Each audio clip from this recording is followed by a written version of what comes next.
इस अध्याय में वर्णित योग पद्धति के अनुसार समाधियों दो प्रकार की होती है, संप्रज्ञात तथा असंप्रज्ञात समाधियां। जब मनुष्य विभिन्न दार्शनिक शोधों के द्वारा दिव्य स्थिति को प्राप्त होता है तो यह कहा जाता है कि उसे संप्रज्ञात समाधि प्राप्त हुई है। असंप्रज्ञात समाधि में संसारी आनंद से कोई संबंध नहीं रहता, क्योंकि इसमें मनुष्य इंद्रियों से प्राप्त होने वाले सभी प्रकार के सुखों से परे हो जाता है। एक बार इस दिव्य स्थिति को प्राप्त कर लेने पर योगी कभी उससे डिगता नहीं। जब तक योगी इस स्थिति को प्राप्त नहीं कर लेता तब तक वह असफल रहता है। आजकल के तथाकथित योगाभ्यास में विभिन्न इंद्रिय सुख सम्मिलित हैं, जो योग के सर्वथा विपरीत है। योगी होकर यदि कोई मैथुन तथा मादक द्रव्य सेवन में अनुरक्त होता है तो यह उपसहायजनक है। यहाँ तक जो योगी योग की सिद्धियों के प्रति आकृष्ट रहते हैं वे भी योग में आरूढ़ नहीं कहे जा सकते।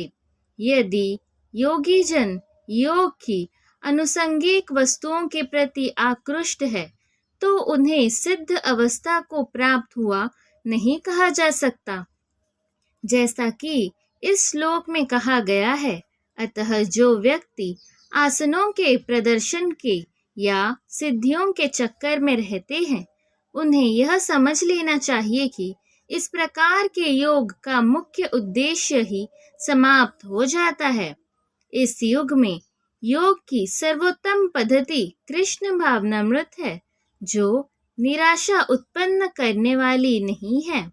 एक कृष्ण भावना भावित व्यक्ति अपने धर्म में इतना सुखी रहता है कि उसे किसी अन्य सुख की आकांक्षा नहीं रह जाती।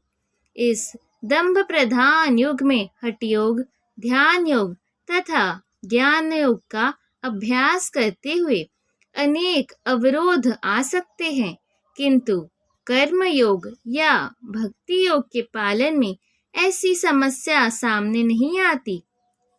जब तक यह शरीर रहता है तब तक शरीर की आवश्यकताओं आहार, निद्रा, भय तथा मैथुन को पूरा करना होता है, किंतु जो व्यक्ति शुद्ध भक्ति युग में अथवा कृष्ण भावनामृत में स्थित होता है वह शरीर की आवश्यकताओं की पूर्ति करते समय इंद्रियों को उत्तेजित नहीं करता।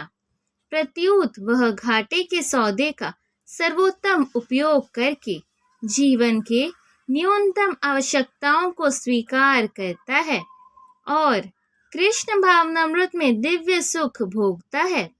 वह दुर्घटनाओं, रोगों, अभावों और यहाँ तक कि अपने प्रियजनों की मृत्यु जैसी आपातकालीन घटनाओं के प्रति भी निरपेक्ष रहता है, किंतु कृष्ण भावनामृत या भक्ति योग संबंधी अपने कर्मों को पूरा करने में वह सदैव सचेष्ट रहता है। दुर्घटनाएं उसे कर्तव्य पथ से विचलित नहीं कर पाती, जैसा कि भगवद गीता में कहा गया है। वह इन प्रासंगिक घटनाओं को सहता है क्योंकि वह यह भली भांति जानता है कि यह घटनाएं ऐसे ही आती जाती रहती है और इनसे उसके कर्तव्य पर कोई प्रभाव नहीं पड़ता। इस प्रकार वह योगाभ्यास में परम सिद्धि प्राप्त करता है। मनुष्य को चाहिए कि संकल्प तथा श्रद्धा के साथ योगाभ्यास में लगे और पथ से विचलित ना हो। उसे चाहिए कि मनोधर्म से उत्पन्न समस्त इच्छाओं को निरपवाद रूप से त्याग दे और इस प्रकार मन के द्वारा सभी ओर से इंद्रियों को वश में करे। तात्पर्य: योगाभ्यास करने वाले को दृढ़ संकल्प होना चाहिए और उसे चाहिए कि बिना विचलित हुए धैर्य पूर्वक अभ्यास करे। अंत में उसकी सफलता निश्चित है उसे यह सोचकर बड़े ही धैर्य से इस मार्ग का अनुसरण करना चाहिए और यदि सफलता मिलने में विलंब हो रहा हो तो निरुत्साहित नहीं होना चाहिए। ऐसे दृढ़ अभ्यासी की सफलता सुनिश्चित है। भक्ति योग के संबंध में रूप गोस्वामी का कथन है, मनुष्य पूर्ण हार्दिक उत्साह, धैर्य तथा संकल्प के साथ भक्ति योग का पूर्ण रूपेण पालन भक्त के साथ रहकर निर्धारित कर्मों के करने तथा सत्कार्यों में पूर्णतया लगे रहने से कर सकता है। जहाँ तक संकल्प की बात है, मनुष्य को चाहिए कि उस गौरैया का आदर्श ग्रहण करे जिसके सारे अंडे समुद्र की लहरों में मग्न हो गए हैं। कहते हैं कि एक गौरैया ने समुद्र तट पर अंडे दिए, किंतु विशाल समुद्र उन्हें अपनी लहरों में समेट ले गया। इस पर गौरैया अत्यंत क्षुब्ध हुई और उसने समुद्र से अंडे लौटा देने के लिए कहा, किंतु समुद्र ने उसकी प्रार्थना पर कोई ध्यान नहीं दिया। अतः उसने समुद्र को सुखा डालने की ठान ली। वह अपनी नन्ही सी चोंच से पानी उलीचने लगी। सभी उसके इस असंभव संकल्प का उपहास करने लगे। उसके इस कार्य की सर्वत्र चर्चा चलने लगी तो अंत में भगवान विष्णु के विराट वाहन पक्षीराज गरुड़ ने यह बात सुनी। उन्हें अपनी इस नन्ही पक्षी बहन पर दया आई और वे गौरैया से मिलने आए।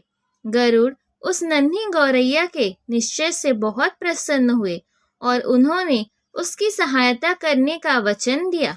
गरुड़ ने तुरंत समुद्र से कहा कि वह उसके अंडे लौटा दे, नहीं तो उसे स्वयं आगे आना पड़ेगा। इससे समुद्र भयभीत हुआ और उसने अंडे लौटा दिए। वह गौरैया गरुड़ की कृपा से सुखी हो गई।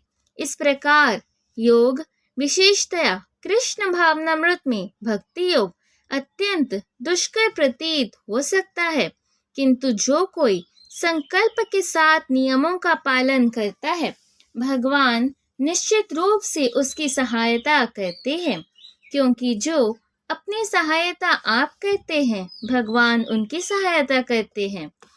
धीरे धीरे क्रमशः पूर्ण विश्वास पूर्वक बुद्धि के द्वारा समाधि में स्थित होना चाहिए और इस प्रकार मन को आत्मा में ही स्थित करना चाहिए तथा अन्य कुछ भी नहीं सोचना चाहिए।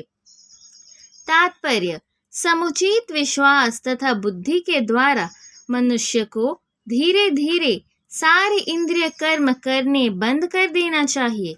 यह प्रत्याहार कहलाता है। मन को विश्वास, ध्यान तथा इंद्रिय निवृत्ति द्वारा वश में करते हुए समाधि में स्थिर करना चाहिए। उस समय देहात्म बुद्धि में अनुरक्त होने का कोई संभावना नहीं रह जाती। दूसरे शब्दों में, जब तक इस शरीर की अस्तित्व है तब तक मनुष्य पदार्थ में लगा रहता है, किंतु उसे इंद्रिय तृप्ति के विषय में नहीं सोचना चाहिए। उसे परमात्मा के आनंद के अतिरिक्त किसी अन्य आनंद का चिंतन नहीं करना चाहिए। कृष्ण भावनामृत का अभ्यास करने से यह अवस्था सहज ही प्राप्त की जा सकती है।